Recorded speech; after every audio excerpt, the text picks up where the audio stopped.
Hello mga bay, for today's video update natin yung bulaklak dito sa ating durian kasi sobrang dami nang nagsilabasan.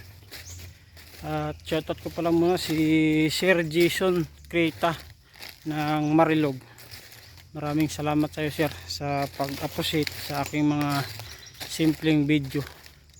Atin shoutout tayo sir, at sana nakatulong ako sa kunting kaalaman sa iyo. Shout out. At ito mga bay, yung ating durian. Yan. Ang dami pang nagsisilabasan mga bay.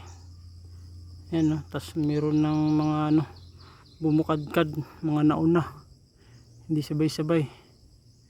Dito rin sa baba oh, meron pa. Yan.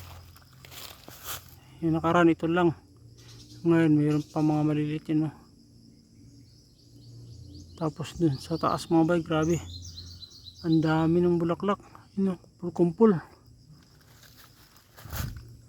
Lahat ng sanga dun na mayroon natang bulaklak. Tapos yung iba mga pa, nagsilabasan, yun, no? Tapos yung mga nauna dun mga bayo, talagang buo na, pero hindi ko sure kung hindi malaglag yan mga bay.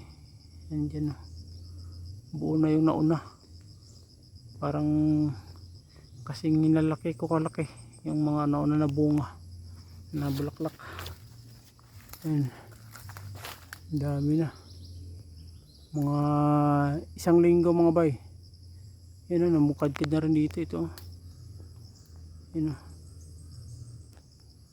isang linggo or dalawa makikita na natin ito, halos mamukadkad na ito lahat dito mga bay.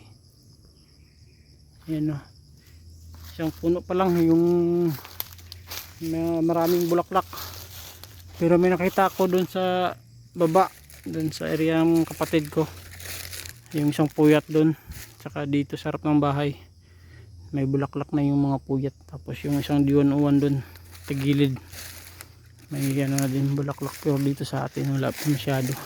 Yun pa lang yung isang puno, ito wala pa, pero may mga bukol-bukol na mga bay, siguro mga isang linggo pa. Yan dito kikita ko mga bukol-bukol, yan na yan, mga isang linggo mga bay. Update ulit tayo kapag tuloy-tuloy itong init. At yun lang, thank you sa panonood mga bay.